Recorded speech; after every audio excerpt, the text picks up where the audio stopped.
সিঙ্গুরে tata নয় বাটা, কেউ না কেউ আসবে। আমরা সিঙ্গুরের মাটিতে শিল্পায়নের বার্তা নিয়ে আজকের আমরা নির্বাচনে লড়তে এসেছি। মানুষ আজকে তৃণমূলকে সরিয়ে দিয়েছে। সিঙ্গুর আন্দোলন কোনো রাজনৈতিক দল তৈরি করেনি, সেটা ছিল এক স্বতঃস্ফূর্ত গণপ্রতিবাদ। স্থানীয় মানুষরা বলছেন যে পদ্ধতিতে জমি অধিগ্রহণ করা হয়েছে সেই পদ্ধতিতে জমি অধিগ্রহণ করা যায় না। সঞ্জয় পাণ্ডেও ছিল এই প্রতিরোধ কমিটির সম্পাদক, আর একজন ছিল যিনি সভাপতি তৃণমূল কংগ্রেসে। সেই আন্দোলনে আমরা ঢুকেছিলাম, বর্তমান মুখ্যমন্ত্রীও ঢোকেন।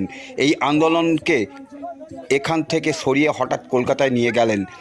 মমতা বন্দ্যোপাধ্যায় অনশন করলেন, অথচ কতভাবে তাকে বিদ্রূপ করা হয়েছে। পৌঁছে গেছিলেন রাজনাথ সিং, গ্রেপ্তার হলেন। সংসদে এই আন্দোলন পৌঁছে দিতে সর্বভারতীয় তকমা দিয়েছেন বিজেপি। পরিবর্তন যাত্রায় সপ্তগ্রাম বিধানসভা এলাকায় রথে চেপে জনসংযোগ করলেন বিজেপি রাজ্য সভাপতি শ্রমিক ভট্টাচার্য। ব্যান্ডেল থেকে রথে চেপে হাত নেড়ে ভোটারদের সঙ্গে জনসংযোগ করলেন।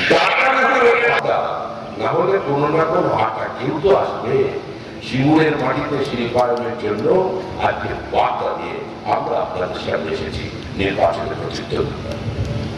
মানুষকে আজকে তৃণমূলকে সরিয়ে দিয়েছে, মানুষ তৃণমূলকে চিনে গিয়েছে, মানুষ নিজের দেহ দিয়ে মন দিয়ে তৃণমূলকে স্পর্শ করেছে। তৃণমূল গৃহীত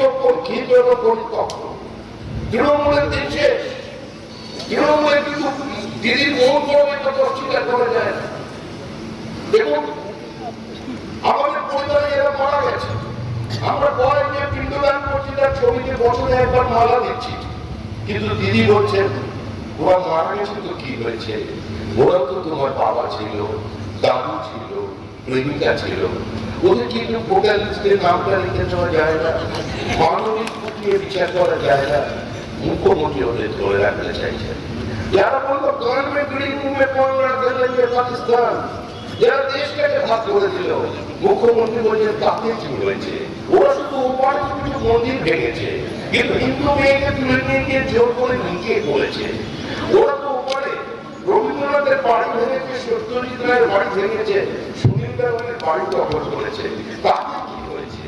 ওরাও তো বাঙালি, ওরাও তো বাংলা ভাষায় কথা বলে, ওদের যাতে অসুবিধা না হয় সেজন্য আমি পাঠ্যপুস্তকে রামধেনুটাকে রংধেনু পর্যন্ত করে দিয়েছি। আমি দেখছেন না ওর মধ্যে আপা পর্যন্ত ঢুকিয়ে দিয়েছে। আমি দরকার হলে জল দিয়ে পানি বানিয়ে দেবো, কিন্তু তারপরে মনে রাখবেন ওরাও বাঙালি, আমরাও বাঙালি। আমাদের মুখ্যমন্ত্রী মমতা বন্দ্যোপাধ্যায় 2005 সালে ভোটার লিস্টের এক উচ্চ কাগজ স্পিকারের টেবিলে ছুঁয়ে ফেলে চোখের জল নিয়ে বেরিয়ে এলেন, বলেন সিপিএম বাংলাদেশি লোককে ঢুকিয়ে সর্বনাশ করে দিয়েছে ভোটার লিস্টে। সেই মমতা ব্যানার্জি এখন বলছেন অনুপ্রবেশ করে কিছু নেই, বিজেপি এখন অনুপ্রবেশ কোথায়? রোহিঙ্গা